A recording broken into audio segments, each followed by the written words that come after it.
A policeman in Washington, D.C. was working one of his patrol areas, and he came up to a car in a park, and the car was running, and he saw a figure slumped over the steering wheel. He got there looking in with a flashlight, and he saw a 14-year-old boy with a bullet through the back of his head. And he said, oh no, he has a son himself. That could have been his son. And he says, something ought to be done. We're losing too many young people. And so this man went home. He had like several $1,000s worth of exercise equipment in his basement. He rented a place. He started bringing the kids in to get them involved in taking care of their bodies and physical exercise and athletic activity. He now has expanded that to getting them involved in entrepreneurial ventures, saying that this is a free enterprise system, and the more enterprising you are, the freer you are. And now these kids have started their own business. They have a little shopping center that they run, they operate, they are managing, and they have commercials on radio, and I'm going to be going there doing some training with them. So he decided, because of that event, that I ought to do something. Now, some of the things that's going to happen when you look out and see what can I contribute to, what can I give, I guarantee you, ladies and gentlemen, you're going to have a voice that's saying, it's just no use, it's out of control now. There will be a voice telling you that you'll be wasting your time and wasting your energy and wasting your effort. I say, don't listen to it. Listen to that still small voice that says, I can do something, and I ought to do it. We ought to do it. Ladies and gentlemen, giving creates energy in ourselves and in others. Have you ever helped a blind person go across the street, or help a senior citizen, or give somebody some help? Held the door for somebody, or an elevator. How many of you get a good feeling inside when you do something good for somebody? See, we're really giving to ourselves. See, that's really the law. When you are giving to yourself. That's who you're giving to. So you want to give yourself some good gifts. There's a principle underlying the concept of giving. The energy flowing through us as we do, that love generates abundance in our lives, and we are able to reap so much from life as a result of our giving. How are you giving up your life? Do you know, to the degree that you are giving, to that degree determines how much you enjoy life, how meaningful your life is. There are things, ladies and gentlemen, I used to do I can't do now. That is unbecoming for the role that I have selected with where I am in my life and what I want to contribute to life. It is inconsistent. I can't do it. Even if I desire to do it, I can't do it. No, because it doesn't fit, because of my vision of myself and the contribution that I want to make to life. Because it's not enough to give the message. You must also be the message. That we must give out of a sense of oughtness. Immanuel Kant, in a book called Critique of Pure Reasoning, he says sometimes we must give out of a sense of oughtness, that the certain things that happen, that we just say something ought to be done about this. Now, the reason that most people don't give is because they operate out of a consciousness of scarcity. They don't believe that there's enough to go around. They can't see themselves having the capacity to give. They don't believe that they have anything to offer. They don't see themselves as an opening for the universe to work through. So if you begin to look at this new era that we're in, begin to see yourself as an opening for the universe to move through, to work through, to make a difference in life. See yourself being used by life to improve the quality of life, to expand and to grow. Most people have a very limited view of themselves and a very limited view of the universe, do not see their relationship to the universe, and cannot see how energy and things can flow through them. I love Gibran and the prophet.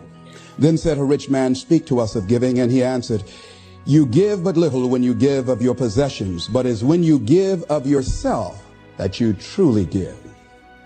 Gibran goes on to say, there are those who give little of the much which they have, and they give it for recognition, and their hidden desire makes their gifts unwholesome. And we know people who give only to be recognized.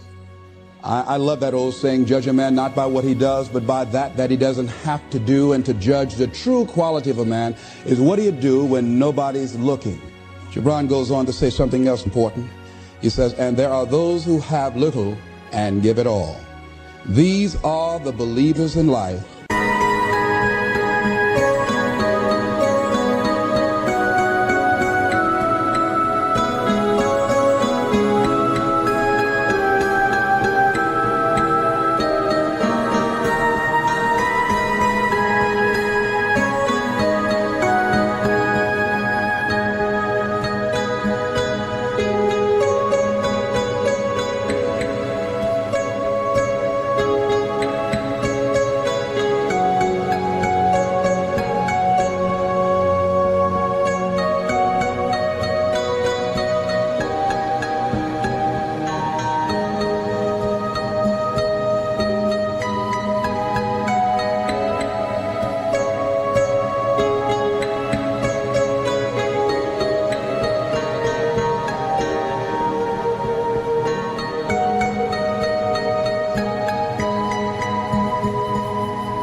and the bounty of life.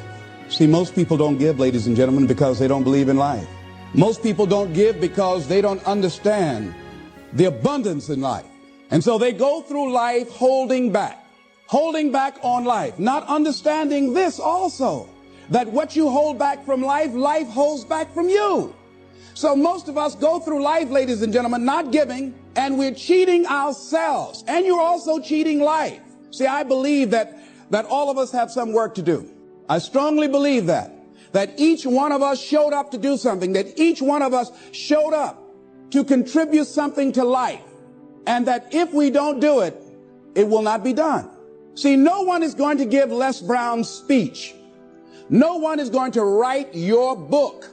See, if you've been given something to do, and if you don't do it, what you're doing is short-circuiting the flow of the universe. See, when you give, you create a vacuum. You are now in a position to receive.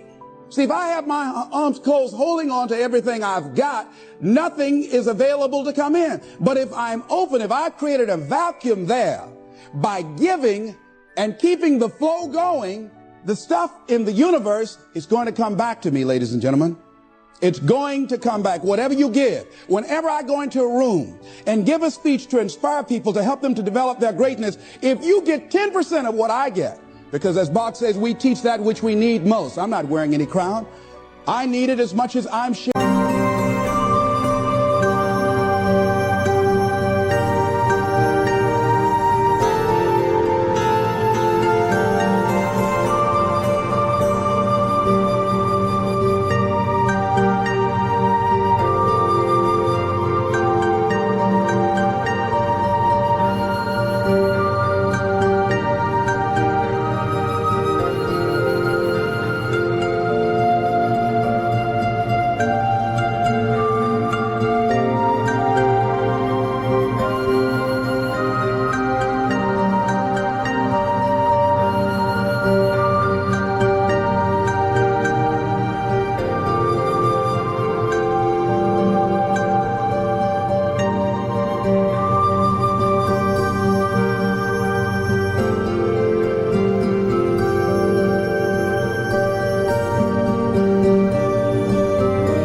It. I'm still growing. I'm still unfolding. I'm still seeking to discover my greatness. And if you get 10% of what I get when I walk out of here, see, there will be a different man walking out of here than who came in here. And as I give, the more I give to you, the more I get. Most people don't understand that. That's a law of life. Do you know that we can literally eliminate poverty overnight? We can eliminate hunger and homelessness overnight if people understood the concept of what giving means and the power in it, about the difference that it can make in our lives. I guarantee, if you go to any rundown neighborhood and interview the people there, evaluate their lifestyles and what they're doing and what they're contributing to life, and then go in a wealthy neighborhood and talk to those people and evaluate them and check out what they're doing with their energy and their time and what they're contributing to life. Here's what you're going to discover what Earl Nightingale said. He said, our success in life is directly related to the quantity and the quality of the service that we give.